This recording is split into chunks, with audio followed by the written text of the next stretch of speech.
You are not easy to manipulate because you are smart. You are easy to manipulate because you are predictable about one specific thing. You try to be good. And if that sentence stung a little, stay with me, because the goal is not to make you colder. It is to make you harder to move without losing your warmth. Quick thing before we go deeper. We are building toward 1,000 subscribers, and your subscription genuinely helps this channel reach people who actually care about psychology, not slogans. And if this hits a nerve, hit the like button too. It tells the algorithm this is worth surfacing to people who need it. Now let us frame what is actually going on. Manipulation is not just someone lying to you. That is the beginner version. The advanced version is someone shaping what you feel responsible for, so you end up volunteering your own autonomy. And if you have ever walked away from a conversation thinking, why did I agree to that? Why do I feel guilty? Why do I feel like the bad person? You are not weak. You are running a social nervous system that evolved for belonging, not for negotiation. Most people try to solve this by becoming sharper, more skeptical, more guarded.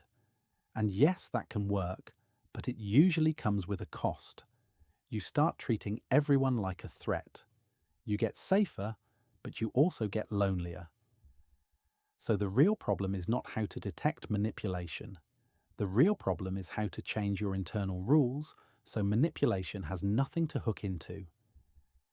Here is the first insight that most people never hear, said plainly. Manipulators do not primarily target your beliefs. They target your self-concept. Think about this for a second.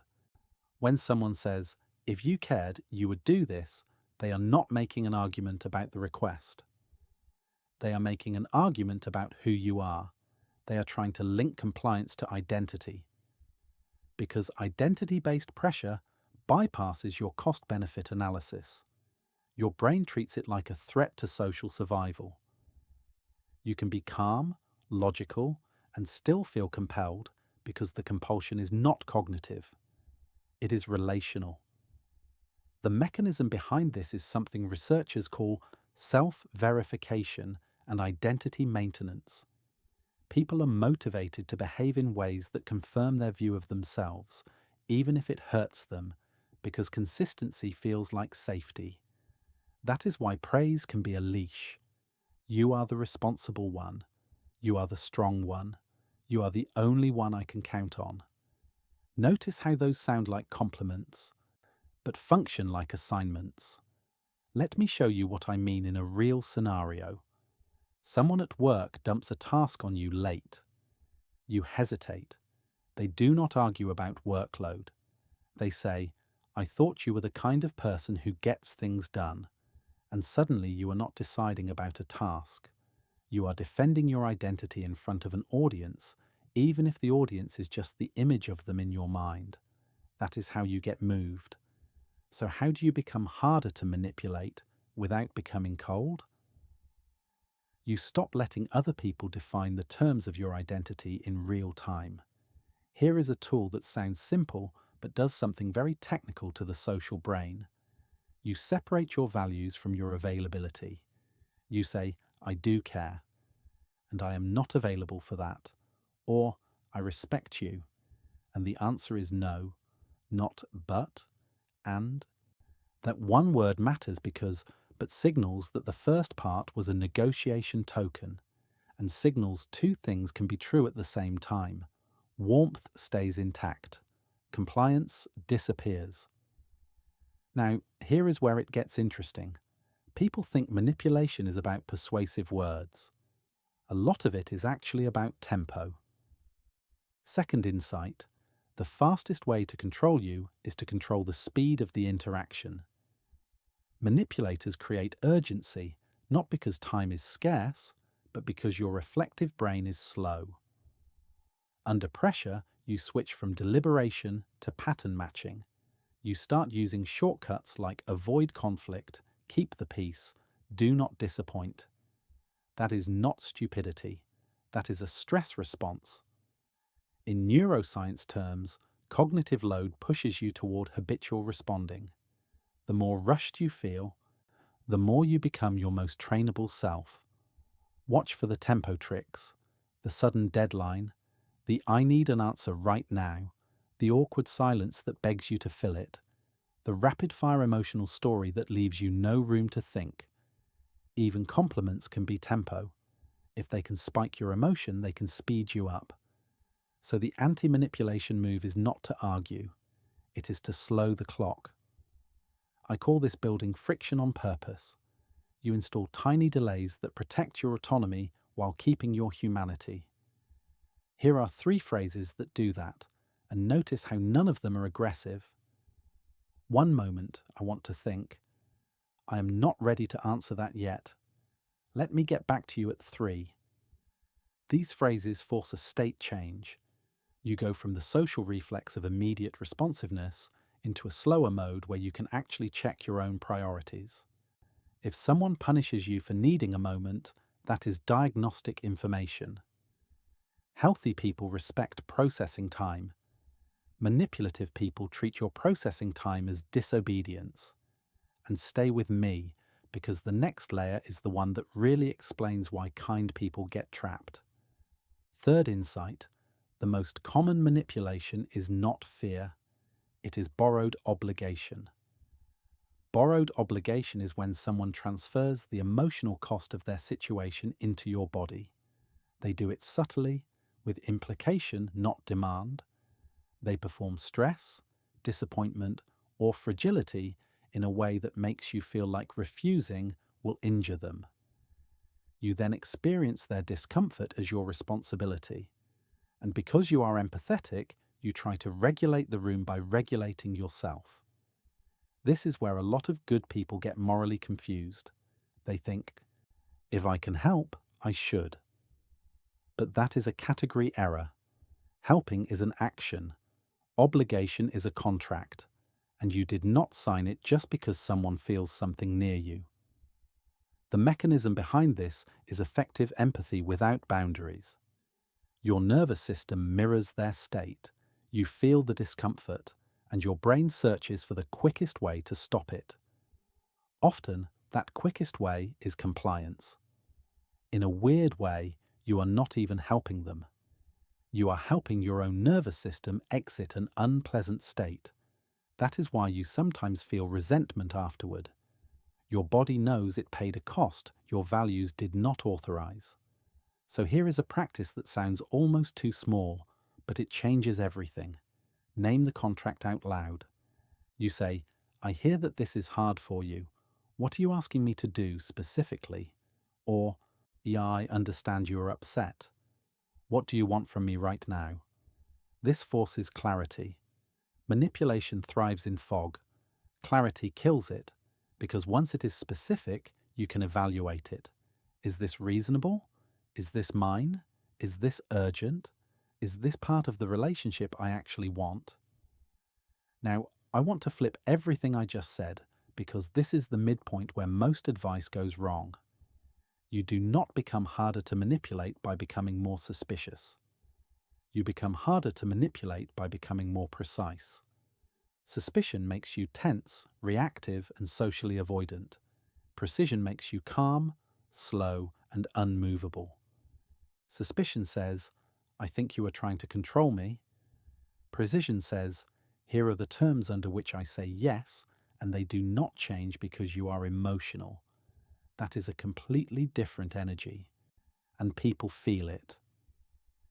Now let us go one level deeper, because if you understand this next mechanism, you will start seeing manipulation like a mechanical system, not a personal drama. Fourth insight, manipulation is often a test of your role rigidity. In every relationship, people assign each other roles.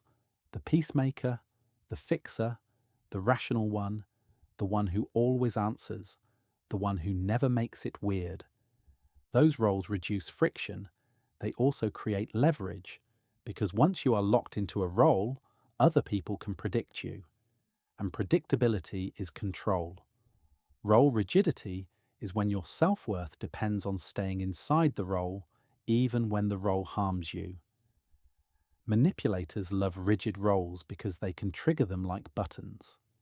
If you are the fixer, they bring problems. If you are the peacemaker, they bring conflict. If you are the strong one, they bring helplessness, not necessarily consciously. Sometimes this is just how the relationship has learned to function, so the cure is not to abandon your strengths, it is to become role flexible. Role flexibility means you can disappoint expectations without collapsing your identity. You can be kind without rescuing. You can be honest without performing cruelty. You can be supportive without being available on demand.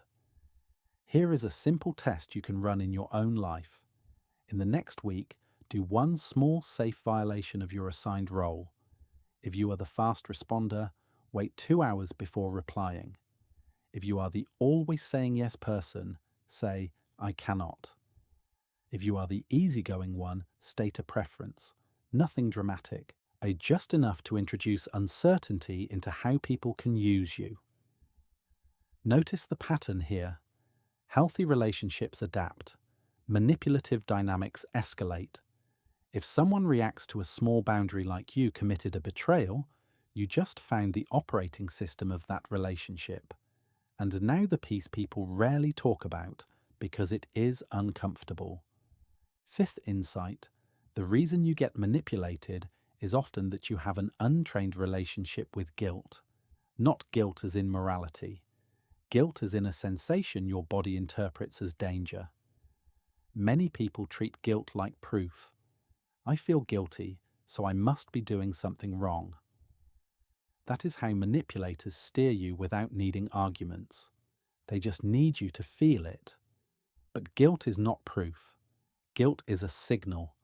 Sometimes it signals you violated your values. Other times, it signals you violated someone else's expectations. Those are not the same thing. So you need a sorting algorithm. When guilt shows up, you ask 2 questions. First, did I violate my ethics or did I violate a script? Second, if I say yes right now, will I respect myself tomorrow? That second question is brutal, but it cuts through social hypnosis, because manipulation often works by borrowing from your future self. You buy peace now with future resentment. You buy approval now with future exhaustion.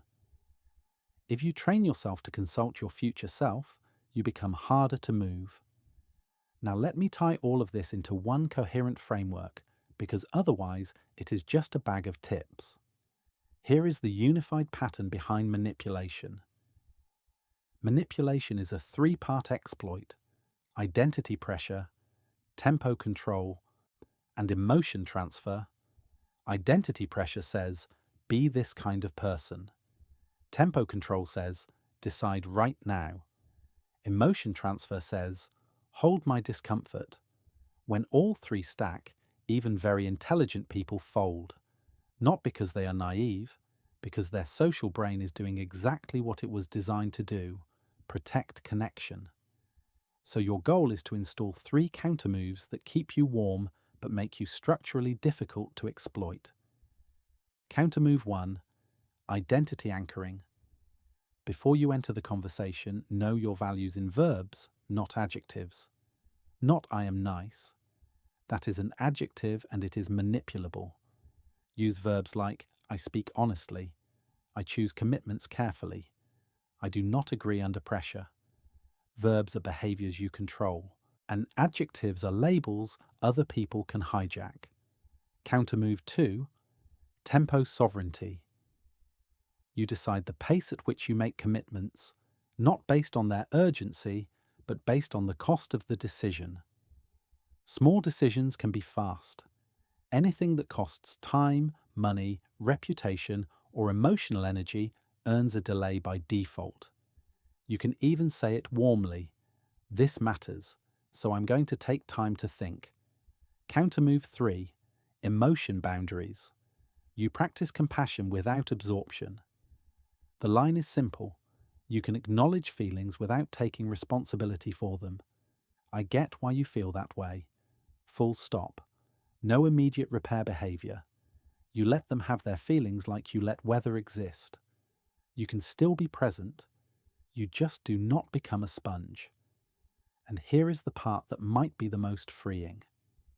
When you stop being manipulable, you do not become cold. You become readable. Cold people are unpredictable, guarded, punishing. Readable people are consistent.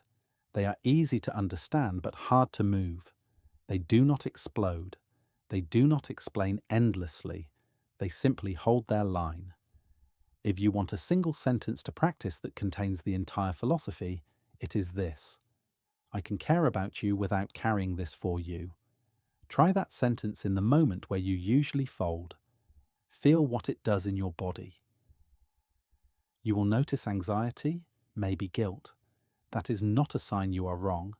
That is your old role trying to reassert itself. If this changed how you see your own kindness, I would genuinely like to hear what pattern you have noticed in the comments. And next time you feel that familiar pressure to comply, ask yourself one question before you speak. Is this love, or is this leverage?